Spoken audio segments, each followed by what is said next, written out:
Assalamualaikum warahmatullahi wabarakatuh. Bismillahirrahmanirrahim. Alhamdulillahi rabbil alamin. Wassalatu wassalamu ala ashrafil anbiya wal mursalin wa ala alihi wa sahbihi ajma'in. Rabbi shrah li sadri wa yassir li amri wahlul 'uqdatan min lisani yafqahu qawli. Subhanaka la ilma lana illa ma 'allamtana innaka antal alimul hakim. Wala hawla wala quwwata illa billah. Allahumma inna nas'aluka ilman nafi'a wa rizqan tayyiba wa amalan mutaqabbala. Alhamdulillah, syukur kita pada Allah Subhanahu wa taala. Pada malam ini dapat sama-sama kita bertemu. Yang saya rasa lama jugalah kita tak berjumpa.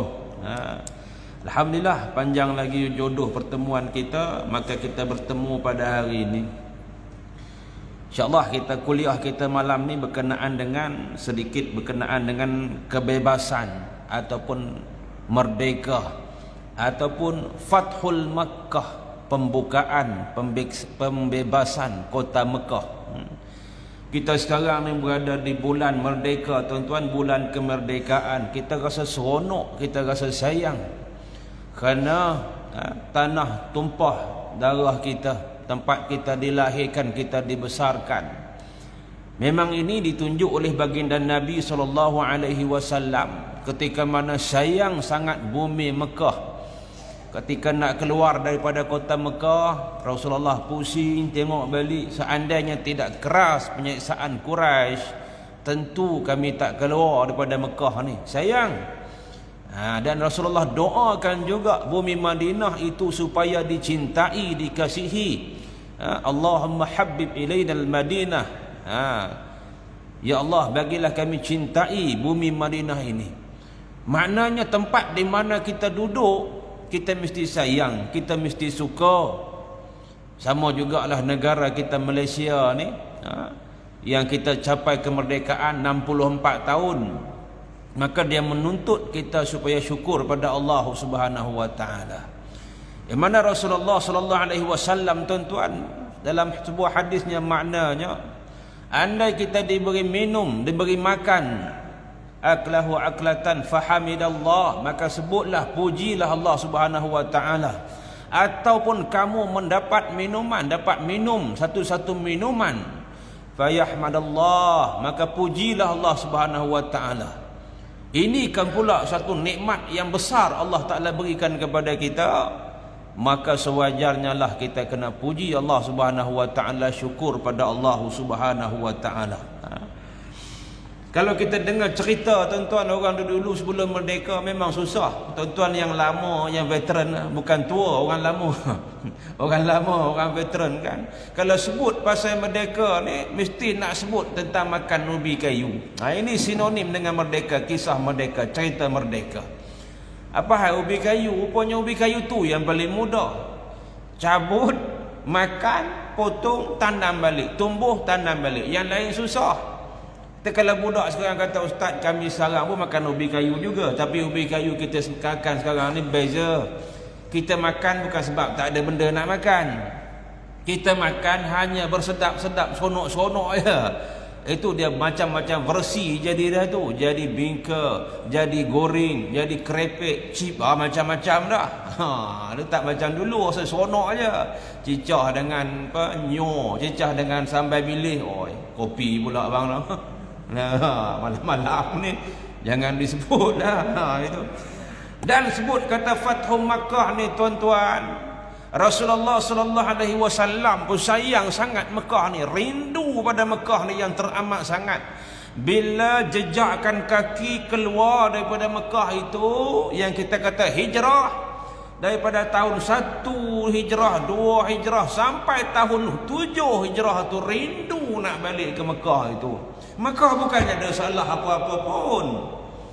Bahkan tempat tumpah darah, tempat dilahirkan, tak boleh nak balik disebabkan kerasnya ancaman Quraisy ketika itu. Nak lawan tak boleh ketika duduk di Mekah sebab minoriti. Berperang belum dibenarkan lagi. Tahun, tuan-tuan bayangkan, tahun demi tahun kita kalau tak balik kampung lebih pada sebulan, Allahu Rabbi, terindu yang amat-amat bagi mereka yang sentiasa balik kampung lah. Terbayang di mana rumah kita, kampung kita, tempat kita bermain. Maka para sahabat dan Rasulullah juga manusia, semestinya berjiwa manusia. Kerinduan itu tetap ada. Maka tanam hasrat di hati nak balik ke Mekah ini. Sampai tahun 7 Hijrah nak balik tak boleh, tak dibenarkan masuk. Tahun 8 Hijrah baru boleh masuk kembali, bebaskan kota Mekah. Kita nak kata merdekakan kota Mekah pun bolehlah malam ni. Merdeka dari sudut berlenggu jahiliah, dari sudut amalan jahiliah, sembahan jahiliah, perangai jahiliah. Pada tahun 8 Hijrah itu.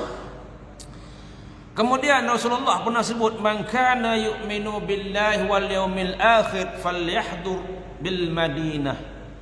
Siapa yang beriman dengan Allah Subhanahu wa taala dan hari kemudian, maka hadirlah di Madinah. Pada bulan Ramadan pergi ke Madinah, berkumpul untuk nak pergi ke Mekah, yang dipanggilkan Fathul Makkah. Bila sebut Fathul Makkah ni tuan-tuan, dia di hujung-hujung perjalanan Rasulullah. Rasulullah wafat pada tahun 11 Hijrah. 8 Hijrah balik ke kota Mekah setelah 8 tahun tak balik ke Mekah. Balik dengan membawa kemenangan. 8 tahun. Daripada satu jejak kaki keluar daripada Mekah, tak boleh nak masuk sampai tahun 8 Hijrah baru boleh masuk semula. Kita bayangkan betapa rindunya. Sama juga dengan para sahabat, yang mana dikenali sebagai muhajirin, orang yang sama-sama berhijrah daripada Mekah ke Madinah. Bukan dia tinggal habis semua, harta benda ada lagi, sanak saudara ada lagi, walaupun berlainan agama. Bukan semua yang duduk di Mekah tu setuju dengan sembahan berhala tu. Ketika mana orang Islam diboikot di Mekah 3 tahun, tak dijual makanan, tak diberi pakaian, diboikot di ujung di Mekah itu, ada juga saudara-saudara mereka yang tak beriman curi-curi hantar makanan, simpati sebabkan saudara. Jadi bila macam tu, bila dah ramai kumpul di Mekah, berbagai-bagai bani, Bani Salam semua ada datang, bergerak menuju ke Mekah, campur dengan orang muhajirin yang sama-sama duduk di Madinah tadi, bergerak menuju ke Mekah dalam lebih kurang dikata 10,000 orang, segala bani termasuk muhajirin, ansar nak pergi ke Mekah. Ada yang kata 12,000 orang, tapi yang banyak dalam kitab sejarah 10,000 orang. 10,000 orang ramai. Seru, Rasulullah ajak sama-sama pergi. Tak ada orang yang nak ketinggalan bersama dengan Nabi ini tuan-tuan. Sepanjang hidup hayat Rasulullah nak hidup bersama. Apa-apa yang Rasulullah buat daripada pagi sampai ke mana Rasulullah masuk beristirahat di rumah, mereka nak bersama dengan Nabi.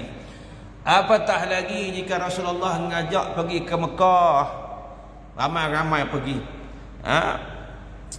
Pada 18 Ramadan di Mekah, duduk di Mekah lebih kurang 19 hari.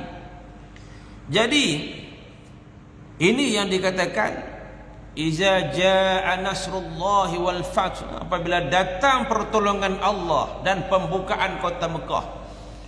Dia isyarat-isyarat tuan-tuan, isyarat Rasulullah dulu di Mekah, dan para sahabat ditekan, diseksa, ditindas habis-habisan. Kemudian orang kafir Quraisy sendiri tak menyangka yang orang Islam pengikut Rasulullah ini dari hari ke hari, tahun ke tahun mengatur langkah, mengatur tapak sampai berjaya. Banyak negeri-negeri, daerah-daerah yang ditawan, banyak negeri dan daerah yang beriman. Bani-bani suku-suku kaum lain ramai beriman, mereka ni rasa tertekan. Quraisy pula rasa tertekan.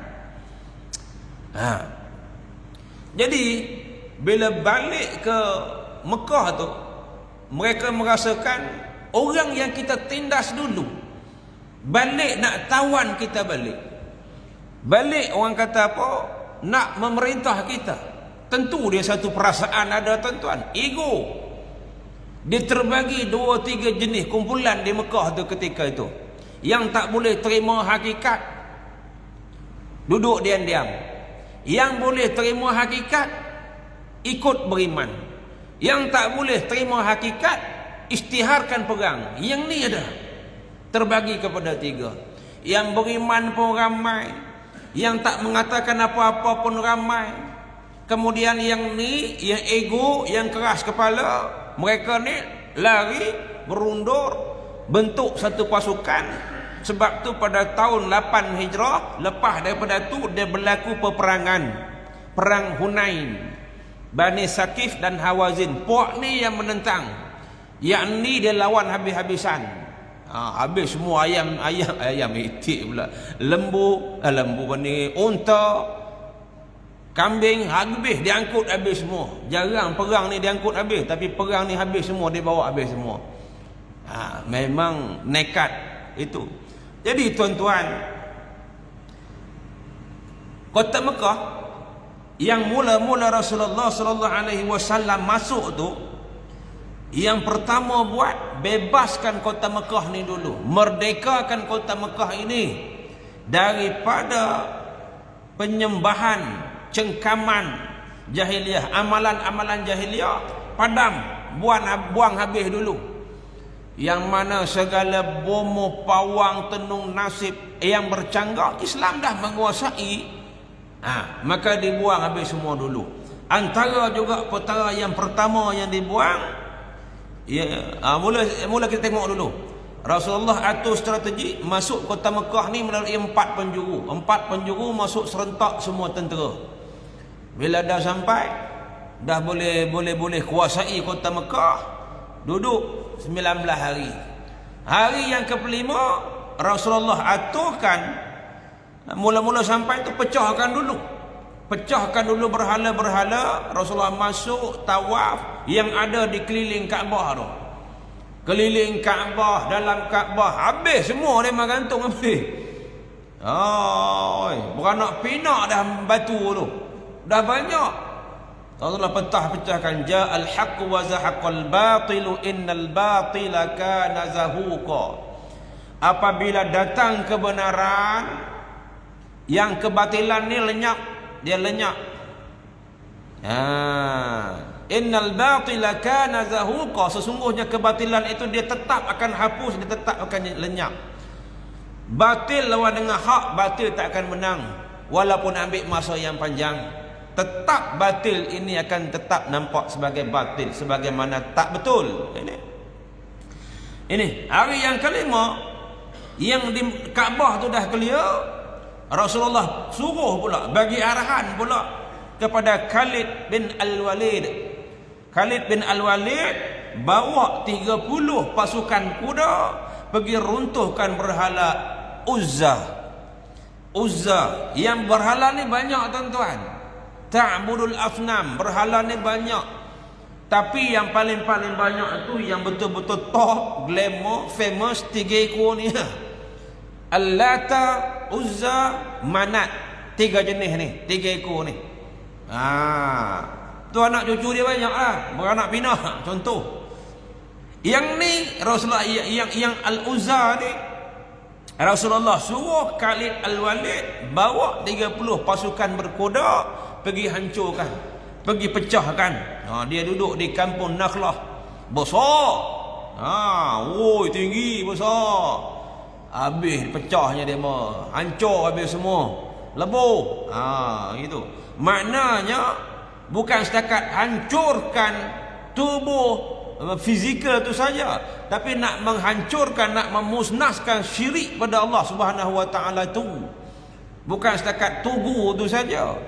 Macam kita lah, kita buang tugu yang kalau kata ada puak-puak orang yang salah duk sembah-sembah benda yang bukan-bukan, patung segala bagai, kita pecahkan. Bukan syarat nak pecahkan dia tu saja, tapi i'tikad penyembahan syirik pada Allah Ta'ala, yang tu nak dibuang. sama dengan benda yang disembah itu. Nanti kita masuk sikit bab syirik ini.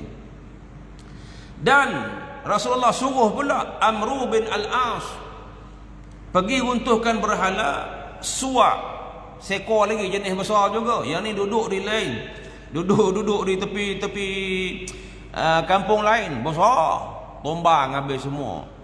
Sa'ad bin Zaid, Rasulullah suruh bawa 20 pasukan pergi musnahkan berhala Manat. Manat ni puak-puak Bani Khuza'ah duk sembah.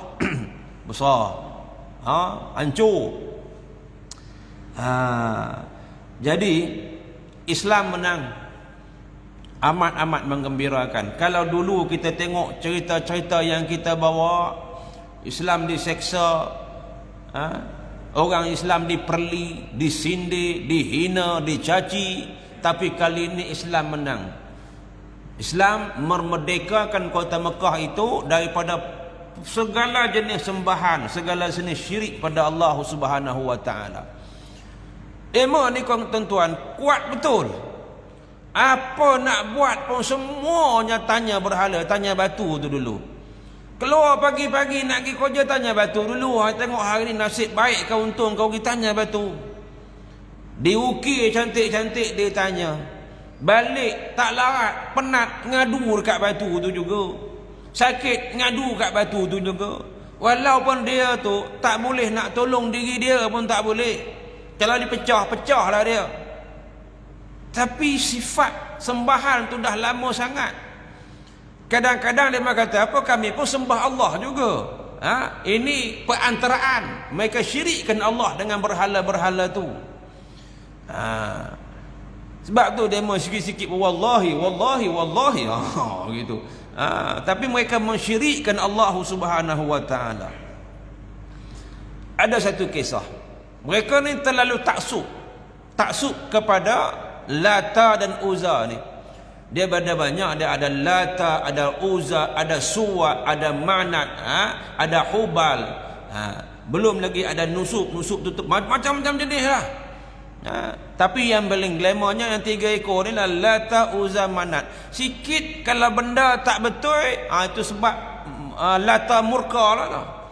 Datangnya ribut ke, bencana ke, kemarau panjang ke, lembu lagi, lembu jarang ada, kambing, unta mati, kurus, semua sebab berhala dia orang ni marah, murka. Ada yang buat tak kena. Itu. Sampai ada satu kisah seorang wanita mulia, namanya Zinnirah. Siapa tak kenal? Zinnirah Ar-Rumiyah. Maknanya dia orang Rom. Kalau lelaki Ar-Rum, Suhaib Ar-Rumi. Kalau perempuan Zinnirah Ar-Rumiyah, asal daripada Rom. Dia jadi hamba di Mekah ni. Entah macam mana dia dijual di pasar, kemudian dibeli. Ada yang mengatakan dia milik Abu Jahal, ada yang mengatakan dia milik Umar Al-Khattab sebelum Islam. Tapi ini bukan persoalan bagi kita. Persoalannya kita tengok ketahanan, kekuatan akidah dia ni, memang menggetarkan jiwa tuan-tuan. Zinnirah. Dia antara orang yang awal memeluk Islam, as-sabiqunal awwalun, dan di kalangan wanita pertama memeluk Islam. Bila dia memeluk Islam ni, macam-macam tuan dia buat dekat dia. Macam biasalah, jemur tengah panas, pukul, rotan, biar dia main dia budak-budak. Kadang-kadang demo ni seksa tuan-tuan sampai tak lalu nak seksa, biar apa itulah. Siapa nak ambil lah, siapa nak beli lah, tahap macam tu. Dah tak guna seksa pun, sampai tahap macam tu. Ini juga dilalui oleh seorang wanita muslimah bernama Zinnirah. Hebat. Jadi sampai tahap macam mana? Sampai tahap Zinnirah ni dicucuk kedua matanya dengan besi. Buta. Kita tuan-tuan, kalau Allah uji mata ni tak nampak, mata ni kelabu, 2 minggu pun cukup dah. Libang libu kata dia mah. Tak boleh duduk. Ya Allah, mata aku ni boleh lihat ke tak lagi lepas pada ni. Aku ni tak berapa nak nampak ni adakah selama-lamanya. Susah hati kita. 2 minggu cukup. Tapi Zinnirah ni buta terus. Cucuk 2 mata sampai buta. Tapi tengoklah, bila dia buta, dia dihejik. Bukan ada rasa simpati di kalangan kafir-kafir Quraisy ni. Dia tak simpati. Dia ejek lagi. Apa kata ejeknya? Inilah bahananya, inilah pasalnya kamu ni buta sebab Lata dan Uzza marah pada kamu. Tak ada kaitan pun. Ni Lata dan Uzza dah marah kamu ni, sebab tu kamu ni sampai jadi buta. Tapi Zinnirah tuan-tuan, dengan akidah dia yang mantap, dia jawab. Macam mana jawapan dia? Wallahi ma huwa kazalika wa ma yadri Lata wal Uzza. Demi Allah, dia kata, bukan sebab itu aku buta. Wallahi wa ma yadri Lata wal Uzza. Lata dan Uzza tu tak tahu apa pun. Dia jawab tu, dia jawapan dia tu Allahu Akbar kan. Marah lagi lah, meluap-luap apa tu. Dan dia kata apa? Wallah wa rabbi qadirun ala raddi basari. Allah yang menjadikan aku begini. Rabbi qadirun ala raddi basari. Allah lah yang mampu, yang berkuasa mengembalikan penglihatan mataku. Dia minta. Jadi orang-orang ni, orang kafir ni, dia sikit-sikit dia minta bukti, sikit-sikit minta bukti. Dan Allah Ta'ala perkenankan permohonan Zinnirah ini. Fastajaballahu li da'wati Zinnirah wa raddu laha basaraha. Allah Ta'ala perkenankan permintaan Zinnirah ini. Lalu Allah kembalikan, Allah pulangkan penglihatan kepada Zinnirah. Walaupun 2 mata ni kena cucuk sampai buta. Dan kali ni Allah bagi better, lagi baik pada dulu, lagi terang, lagi jelas. Allahu Akbar. Dia yakin tuan-tuan. Walaupun dia kena dicucuk mata sampai buta tu, dia tak kata, dia kata ini Allah Ta'ala berhak bagi kembali, ambil dan bagi kembali. Oi, tuan-tuan ingatlah, bila puak-puak kafir Quraisy yang sangkutkan dengan Lata dengan Uzza tadi, bila dibuktikan oleh Zinnirah akan kekuasaan Allah Subhanahu wa Ta'ala, ada ke dia nak buka mata? Oh iyalah Allah Maha berkuasa. Tak juga. Apa dia kata? Faqalat Quraisy. Maka Quraisy berkata, haza sihrun Muhammad. Ini sihir Muhammad. Pula tahulah sampai tahap macam ni, rupa panggil macam ni tuan-tuan. Memang keras sungguh buat Quraisy ni. Inilah nak cerita taksubnya puak-puak ni kepada berhala. Dan bermula dari saat tahun 8 Hijrah itulah sinar iman ni bercahaya di bumi Makkatul Mukarramah ini. Bercahaya, terang menderang, gilang gemilang. Sinar la ilaha illallah ni sampai ke tiap pelusuk, tiap lorong sampai. Kalau dulu zaman mula-mula Islam nak berkembang, waktu Rasulullah secara sembunyi-sembunyi nak lafaz la ilaha illallah ni pun payah. Kena datang sembunyi-sembunyi masuk rumah Rasulullah. Sekarang ni tak ada lagi. Secara terang-terangan dan keluar nyatakan keislaman.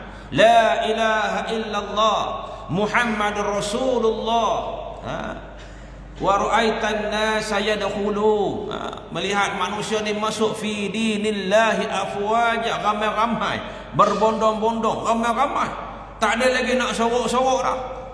Maka sampai sekarang inilah kalimah la ilaha illallah ini tersemat di dada kita. Kalimah yang mahal tuan-tuan. Kalimah yang paling mahal sekali, kalimah la ilaha illallah. Ringan sebutannya di lidah kita ni, tapi berat timbangannya yang Allah Subhanahu wa Ta'ala nak bagi. Sehingga kan Rasulullah sallallahu alaihi wasallam sebut kata apa? Al-imanu bid'un wa sab'una au bid'un wa sittuna syu'batan fa afdaluha la qawlu la ilaha illallah wa adnaha imatatul aza 'anit tariqi wal haya'u syu'batun minal iman. Iman ini ada 70 ada 70 cabang ataupun 60 cabang. Wa afdaluha, yang paling afdal, yang paling mulia, yang paling besar, qaulul la ilaha illallah. Engkau ucapkan kalimah la ilaha illallah. Dan yang rendah sekali, membuang perkara yang menyakiti di jalan. Dan malu, sifat malu itu sebahagian daripada iman. Kalimah yang sama tuan-tuan, la ilaha illallah ini, yang daripada zaman mula Rasulullah bawa Islam ni sampai kiamat, kalimah yang sama, dia tak pernah bertukar-tukar. Sehingga wafat baginda Nabi SAW, tetap kalimah ini dinamakan kalimah tauhid. Ni yang ada dalam diri-diri kita malam ni, dia bukan murah, dia bukan boleh dijual beli. Dia terlalu agung, terlalu tinggi, terlalu mahal. Wa afdaluha qaulu la ilaha illallah. Ini yang paling besar. Maka syukur pada Allah Subhanahu wa taala tuan-tuan, kita dikurniakan, dianugerahkan nikmat ini.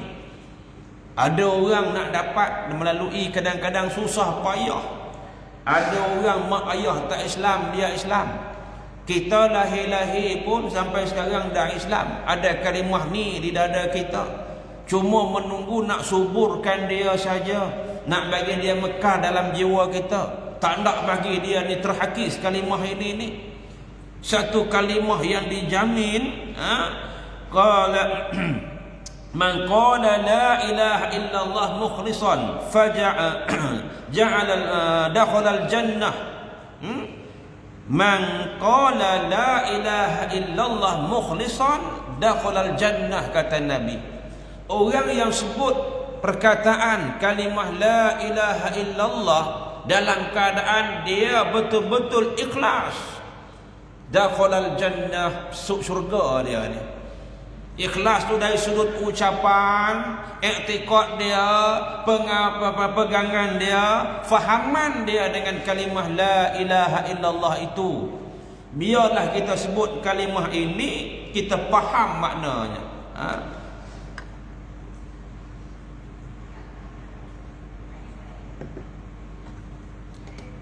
Dan kalimah ni jugalah yang menentukan seorang itu beriman ataupun tak beriman.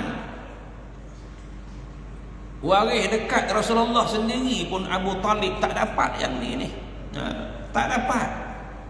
Ya ammi kul la ilaha illallah kalimatan uhajju laka biha indallah wa aba an yakula la ilaha illallah. Aba ni makna enggan, tak mau, tak hendak, tak siok. Tak say. Ini meau, siang kata meau, tak mau. Tak mau. Yang lain boleh sebut, yang ni tak mau nak sebut. Fa aba an yakula la ilaha illallah. Enggan dia, tak nak sebut. Walaupun baik, maka tak dapatlah dia ni dinamakan beriman pada Allah Subhanahu wa taala. 3 tahun Rasulullah di Mekah tuan-tuan, bawa kalimah ini sampailah kepada Madinah, sampailah wafatnya baginda Nabi SAW. Sampai sekarang syaratnya nak beriman kena sebut kalimah ini, la ilaha illallah Muhammadur Rasulullah. Kita tengok sikit, kita faham sikit dari sudut kalimah itu. Sebab bila sebut kata mukhlishan, dalam keadaan ikhlas. Ada juga tafsiran ulama, dalam keadaan kamu faham makna apa yang kamu sebut tu. Kita geleng kepala zikir tapi tak faham la ilaha illallah tu makna apa. Faham tapi tak mendalam. La ilaha illallah, la tu maknanya kita nafi. Kalau dari sudut i'rabnya dulu, la itu nafiyah lil jinsi, menafikan semua jenis apa-apa sembahan. La ilaha, yang duk sembah batu ke, kayu ke, jin ke, manusia ke, apa-apa saja yang disembah, la ilaha dinafikan. Illallah, istisna, adatul istisna, maknanya kembalikan illallah, Allah subhanahu wa ta'ala, melainkan Allahnya. Dalam huraiannya, la ilaha haqqun illallah, la ilaha, tidak ada ilah, tidak ada Tuhan selain daripada Allah, haqqun, sebenar-benarnya, illallah, melainkan Allah subhanahu wa ta'ala.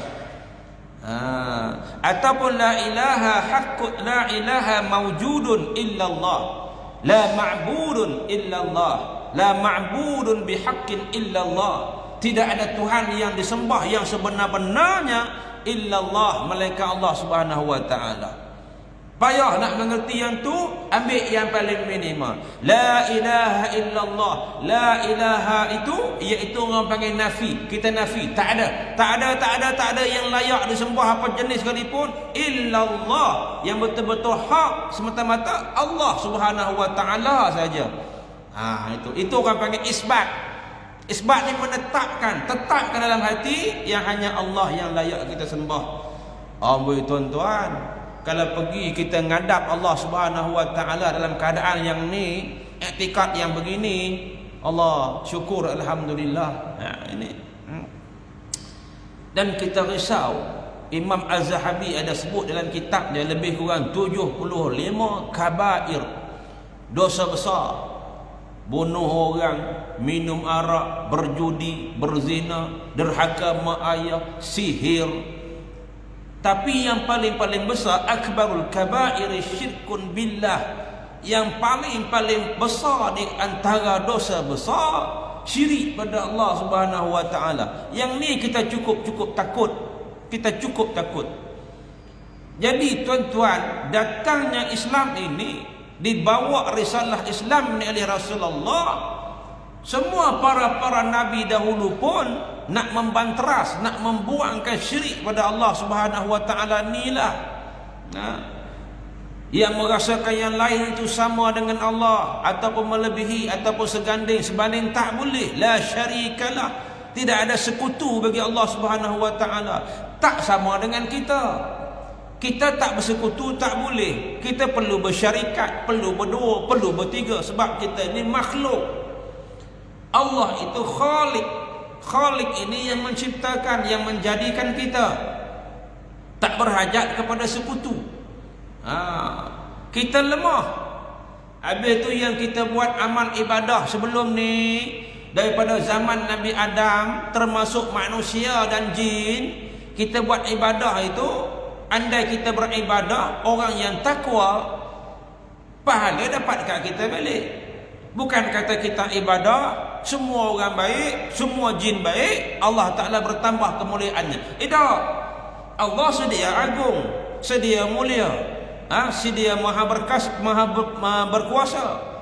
Andai juga kita ni daripada zaman Nabi Adam sampai kepada kita, sampai kepada kiamat, termasuk jin dan manusia, semuanya jahat belaka, kaki maksiat belaka, Allah tak rugi pun, tak berkurangan apa-apa pun. Yang teruk siapa? Kita. Yang menanggung siapa? Kita. Yang berdosa siapa? Kita juga. Itu. Dan di zaman dulu permulaan Islam ni tuan-tuan, orang-orang yang menerima kalimah syahadah ini terlalu istimewa. Kadang-kadang dengan darah, kadang-kadang dengan kematian, diseksa.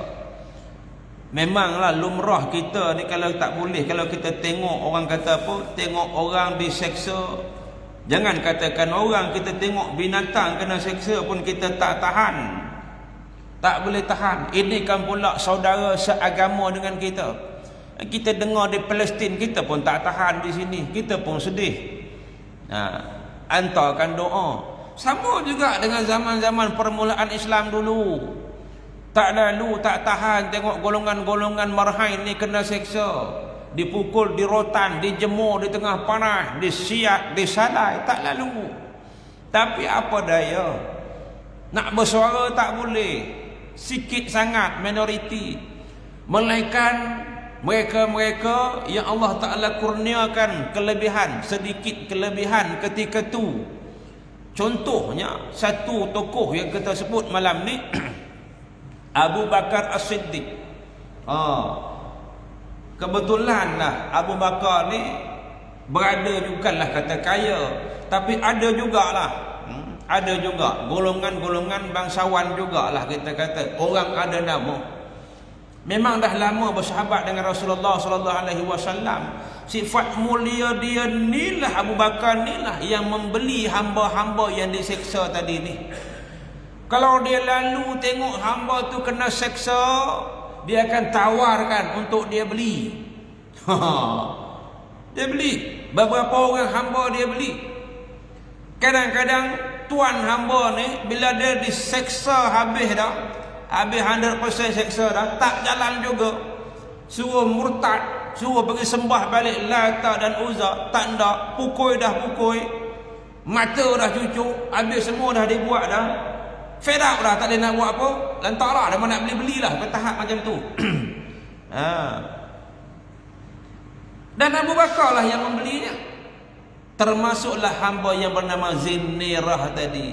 Ini mulianya Abu Bakar, tuan-tuan. Dia beli. Sebab itulah Rasulullah sallallahu alaihi wasallam sayang sangat dekat Abu Bakar ni.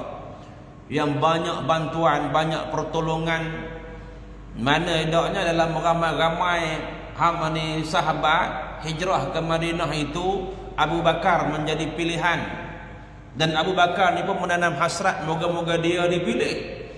Memang dia terpilih, sebab sahabat bila dia terpilih itu katanya, ya Rasulullah, rasa seronok dah dia ngajak pergi ke Mekah, ke Madinah sekali.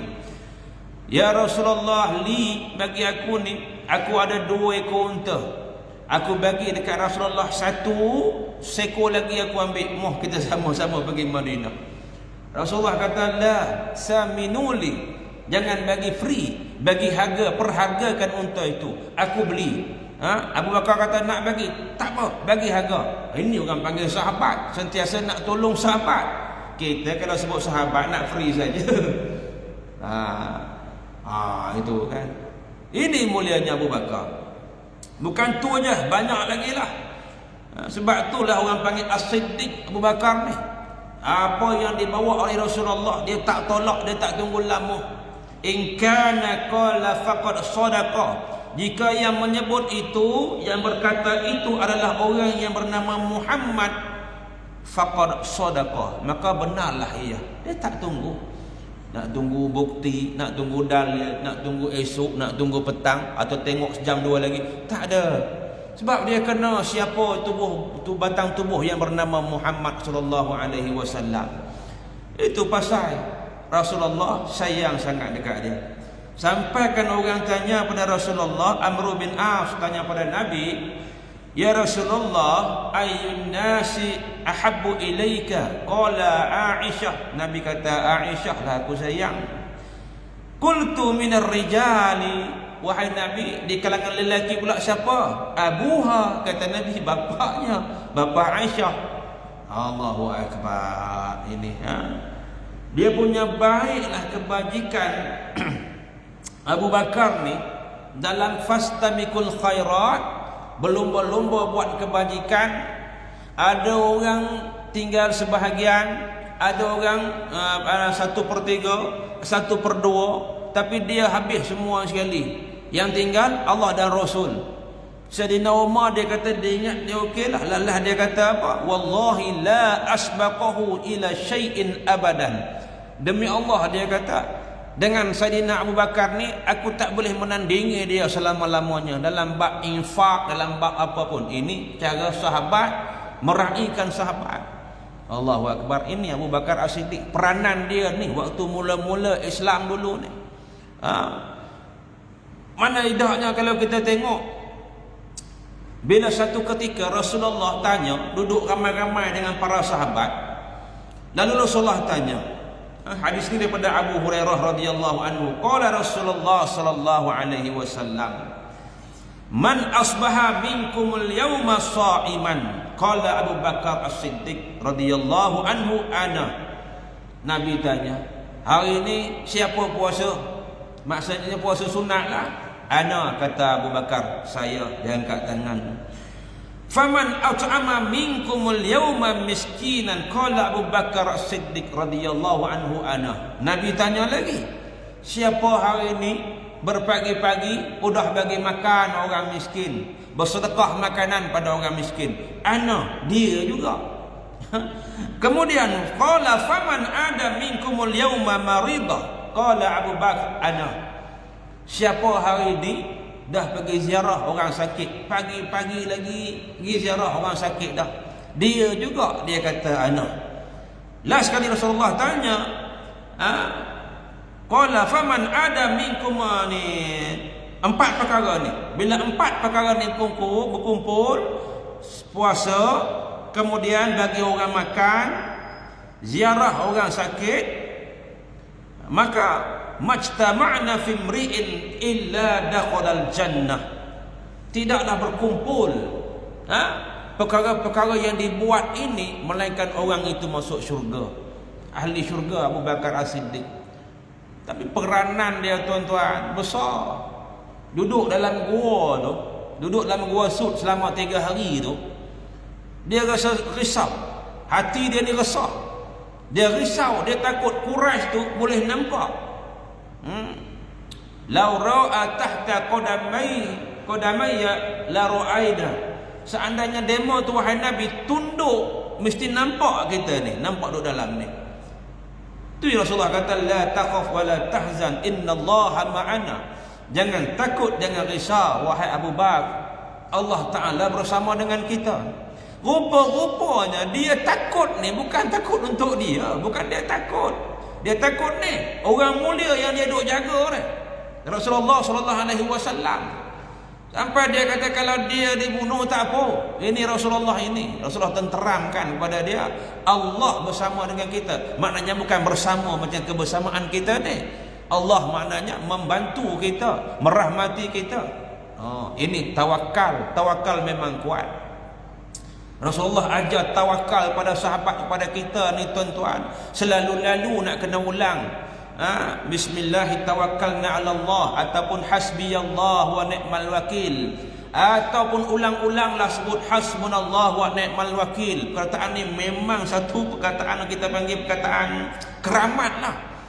Dalam perang Khandaq ni, yang ni disuruh-suruh diulang-ulang sahabat ni. Sampai kan kalau kita sebut perkataan ni, Allah jaga kita daripada pagi sampai petang. Syaitan pun tak boleh nak mengganggu goda kita. Ada hadisnya, hasbunallah. Bahkan dalam sebuah hadis diceritakan, inilah akhiru kalam qala Ibrahim alaihi salam, yang disebut oleh Nabi Ibrahim alaihi salam, hina ulqiya finnar, sewaktu Nabi Ibrahim nak dilemparkan masuk ke dalam neraka, ke dalam api, dalam api yang menyala. Apa dia? Hasbiyallah wa ni'mal wakil.